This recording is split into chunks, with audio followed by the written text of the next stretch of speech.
ગુજરાતમાંથી પાકિસ્તાનને ગુપ્ત માહિતી આપનાર જાસૂસને એટીએસે ઝડપી પાડ્યો છે। જો કે અહીં આશ્ચર્યની વાત એ છે કે માત્ર 200 રૂપિયા માટે આ વ્યક્તિ પાકિસ્તાનનો જાસૂસ બની ગયો હતો। 200 રૂપિયા એ આપણા માટે ઘણી ઓછી રકમ કહી શકાય। જો કે કદાચ આ જાસૂસ માટે તે રકમ વધુ હશે, તેના કારણે જ તે દેશનો ગદ્દાર બની ગયો હોય તેવું જણાઈ રહ્યું છે। ત્યારે શું છે આખો મામલો અને પાકિસ્તાન સુધી કઈ રીતે ગુપ્ત માહિતી પહોંચાડવામાં આવતી હતી? જુઓ તાપી સ્વરાજનો રિપોર્ટ। દેવભૂમિ દ્વારકાના ઓખા મંડળ ખાતે રહેતો દીપેશ બટુકભાઈ ગોહેલ છેલ્લા 3 વર્ષથી ઓખા જીટી ઉપર કોસ્ટગાર્ડની બોટો રિપેરિંગનું કામ કરતો હતો। આજથી 7 મહિના પહેલાં તે ફેસબુક પર સાહિમા નામ ધરાવતી એક પ્રોફાઇલ સાથે સંપર્કમાં આવ્યો હતો, જે દરમિયાન સાહિમાએ દીપેશ ગોહેલ સાથે વોટ્સએપના માધ્યમથી પણ સંપર્ક કર્યો હતો। સાહિમાએ દીપેશ ગોહેલને તેના કામ વિશે પૂછતા તેણે ઓખા પોર્ટ ખાતે ડિફેન્સની બોટોમાં વેલ્ડિંગ તથા ઇલેક્ટ્રિક તથા ફર્નિચરને લગતું કામકાજ કરતો હોવાનું જણાવ્યું હતું। ત્યારબાદ સાહિમાએ તેને જણાવ્યું હતું કે ઓખા પોર્ટ ઉપર કોસ્ટગાર્ડની જે કોઈ શિપ ઊભી હોય તેના નામ તથા નંબરની માહિતી તેને આપવી અને તેને રોજના 200 લેખે દર મહિને પૈસા તેના બેંક ખાતામાં જમા કરાવશે। જેથી દીપેશે સાહિમાને વોટ્સએપના માધ્યમથી પૈસાની લાલચમાં દરરોજ ઓખા જેટ ઉપર જઈ ત્યાં હાજર બોટોના નામ તથા નંબરની માહિતી મોકલતો હતો। પૈસા મેળવવા તે પોતાના મિત્રોના યુપીઆઈ નંબર આપતો હતો। આ માહિતી બદલ સાહિમાએ તેણે આપેલા તેના મિત્રોના બેંક ખાતામાં છેલ્લા 7 મહિના દરમિયાન 42,000 જેટલા યુપીઆઈથી જમા કરાવ્યા હતા। ત્યારે આ મામલે એટીએસના એસપીએ શું કહ્યું તે જોઈએ। वहाँ का वेल्डिंग का काम, वहाँ अलग अलग दूसरे काम का कार्रवाई करते हैं। वहाँ एक कॉन्ट्रैक्ट मिला है, वहाँ पर एक कर्मचारी है। बेसिक फैक्ट्स ऐसा है कि 3 साल से ये वहाँ ओका जेटी के पास काम कर रहा है। लास्ट 7 मंथ से पहले उसको फेसबुक में एक सहीमा करके एक पाकिस्तानी फेसबुक अकाउंट, एक लेडी का अकाउंट, फेसबुक अकाउंट को फ्रेंड रिक्वेस्ट किया था, जिसमें एक्सेप्ट किया था। तो उसके बाद फेसबुक के माध्यम से ये बातचीत करने लगा।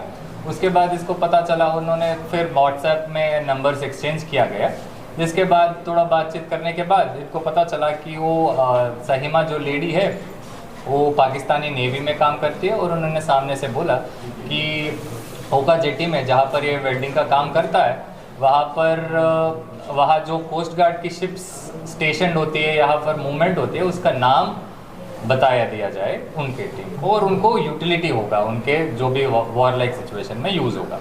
उस हिसाब से उनको ये ऐसा बात हुआ था कि हर दिन 200 रुपये के हिसाब से उन दोनों के बीच में बातचीत चली। तो लास्ट 7 मंथ्स में हमको पता चला कि 7 वैसे बैंक ट्रांजैक्शंस हुआ, जिसका टोटल वैल्यू अराउंड 42,000 जो अलग बैंक अकाउंट से इसके 3 दोस्त के बैंक अकाउंट से मिला गया। तो इसके हिसाब से हमको जो बातमी मिला उसके हिसाब से हमने उनको एक पूछपरछ के लिए बुलाया था, और उनके फ़ोन को टेक्निकल एनालिसिस के माध्यम से हमको पता चला कि वो जो फ़ोन में जिनके साथ ये बात कर रहा था उसका जो आईपी हमने रिकवर किया वो पाकिस्तान का आईपी निकला, जिससे साफ पता चलता है कि जो भी सहीमा नाम से धारण करके बात कर रही है वो पाकिस्तान की तरफ से बात कर रही है। वो जो हमारे इंडियन कोस्ट गार्ड की शिप्स का सेंसिटिव इन्फॉर्मेशन इनसे लिया जा रहा है, और इनको भी प्रायर इन्फॉर्मेशन था कि ऐसा जो इन्फॉर्मेशन देना बिल्कुल इंडियन सीक्रेसी में इंडियन सीक्रेट इन्फॉर्मेशन है, वो जो देना नहीं चाहिए। और इसके हिसाब से हम Bharatiya Nyaya Sanhita 61 act section 61 as well as section 148 के अंदर criminal conspiracy against the state and nation के अगेंस्ट इनको केस दाखिल किया और इनको अरेस्ट भी किया गया। सर, ये जो महिला है सहीमा, उनको ये इन्फॉर्मेशन कहाँ से मिलती है कि ये पर्टिकुलर बंदा है या इसको हमको कांटेक्ट करना है? नहीं, ऐसा नहीं होता है। जैसे आपको पहले भी ऐसे केसेस हुए थे जिसमें ये पर्टिकुलर इंडिविजुअल को टारगेट नहीं करते, ये ओवरऑल ऐसे प्रोफाइल हमारे हिसाब से ऐसे बहुत सारे फेक प्रोफाइल्स करते हैं, और इनमें से वो अटेम्प्ट करते हैं कि कौन कौन थोड़ा वीक है जो हमको पैसे के लालच में ऐसे इन्फॉर्मेशन दिया जाएगा। तो ऐसा इन्फॉर्मेशन बहुत सारे ट्राई करते होंगे, जिसमें से 1-2 सफल होते हैं, जिसके कारण हम केस करते हैं। सर, तकरीबन 1 महीने के आसपास सेम टू सेम केस है। लास्ट 26 अक्टूबर को भी इसी तरह का केस था, जिसमें भी कोस्ट गार्ड की ही इंफॉर्मेशन मांगी जा रही थी। गुजरात के एंटी ड्रग्स अभियान के तहत कोस्ट गार्ड जितना एक्टिव पिछले कुछ समय में हुआ है, क्या उसी को लेकर पाकिस्तान इस तरह का ट्राई कर रहा है कि कोस्ट गार्ड को टारगेट किया जाए? जैसे पता वो भी एक रीज़न है। एट द सेम टाइम हम आपको जैसे आपको पता चला है, कोस्ट गार्ड अकेला और हम भी कोस्ट गार्ड के साथ बहुत सारे जॉइंट ऑपरेशंस करते हैं जो जॉइंट इंटेलिजेंस के ऊपर काम करता है। एग्जैक्टली जैसे आपने बोला, एक तो एंटी ड्रग्स का जो हमने ऑलरेडी ड्रग फ्री इंडिया का जो नेशन वाइड हमने चालू रखा, मिशन मोड में काम कर रहे हैं, उसके अगेंस्ट भी उनको इन्फॉर्मेशन ही काम रहेगा। At the same time war like situation के लिए इनको ये इन्फॉर्मेशन यूटिलिटी होगी। जिस नंबर से बातचीत हो रही थी वो इंडियन नंबर था सर कि कैसा? बिल्कुल, जो नंबर वो लिया गया जिनके वो इंडियन नंबर के माध्यम से ही इनसे बात कर रहा है। सर कितने टाइम पहले से ये बातचीत कर रहे थे और क्या डील हुई थी दोनों के बीच में? अराउंड 7-8 मंथ्स पहले से इनका संपर्क में आए थे फेसबुक के थ्रू। उसके बाद इन लोग व्हाट्सएप के माध्यम से बात करना शुरू किया। पर इनका डील ऐसा ही था कि पर डे जब भी ये इन्फॉर्मेशन देगा, पर डे 200 के हिसाब से इनको बातचीत चली। For example totally in the terms of 6000 per month. Sir तो मात्र 200 रुपये के लिए वो इतनी बड़ी यानी जो आप बोल रहे हो कि ट्रैप करता था, दूसरों को इन्फॉर्मेशन देता था, तो उसके पीछे दूसरी कुछ लालच थी कि नहीं? मात्र 200 रुपये के लिए वो करता हुआ? मात्र 200 पर हर दिन के लिए। हाँ तो पर महीना 6000 है।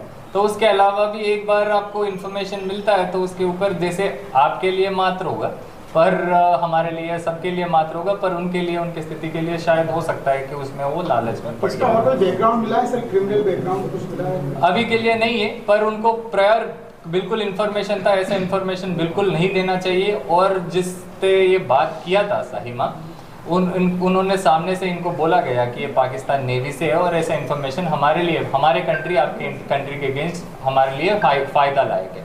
उसके बावजूद भी बिना पैसा के लालच ना लालच बात की बात है, पर उसके बावजूद भी इसने दिया, उसके कारण ये केस बना। सर पेमेंट किस तरह से हो रहा था? जो दी गई हो महत्व की इन्फॉर्मेशन जो पहुंचाई गई हो यहाँ से वहाँ तक, कोस्ट गार्ड का शिप्स के नाम्स और जिस डेट में भेजा वो इन्फॉर्मेशन दिया गया, जो हमने टेक्निकल एनालिसिस के हिसाब से हमने रिट्रीव किया। सर पेमेंट जो था वो किस तरह से किया जा रहा था? तो ब्रीफली बता दिया जाए तो वो भी डमी अकाउंट से ही मोस्टली भेजते होंगे, उसके अगेंस्ट तपास चलेगा जो भी बैंक अकाउंट से आया। पर इसके पास जो आया था, इसके पास खुद का बैंक अकाउंट नहीं था, तो इसके दोस्त के बैंक अकाउंट में दिलवाता था और इन दोस्त से कैश लेता। तो बेसिकली 3 साल से उस कॉन्ट्रैक्ट, ये कॉन्ट्रैक्चुअल लेबर है जो काम कर रहा है। इसमें सर वीडियो वगैरह भी और कुछ भी जानकारी शिप्स के अलावा भी कुछ जानकारी भेजी? एक्चुअली क्या है, फ़ोन ये लोग मॉडस ऑपरेंडी ऐसा यूज़ करते हैं, डिसअपीयरिंग मैसेजेस यूज़ करते हैं। तो अभी के लिए इतना रिकवर टेक्निकल एनालिसिस से हम रिकवर हुआ, नाम तो भेजता है, उसके ऊपर जो भी है वो इन्वेस्टिगेशन में है। सर ये वीडियो कॉल में बातचीत ऐसा कुछ करते हैं? अभी तक ऐसा हमको पता नहीं चला, पर ये सारे इन्वेस्टिगेशन कॉल पे बात हुई थी सर की सिर्फ चैटिंग हुई? प्रिलिमिनरी इन्फॉर्मेशन में ये पता नहीं है, पर जो भी है उनका investigation interrogation as well as phone से जो मिलता है उसके ऊपर डिपेंड है। इसका बैकग्राउंड सर वैसे नॉर्मल है, अनमैरिड है, अराउंड 33 ईयर ओल्ड मेल है, नॉर्मल। एजुकेशन कितना पड़ा? 12 एग्जैक्टली आइडिया नहीं है, पर हाँ डिसेंटली।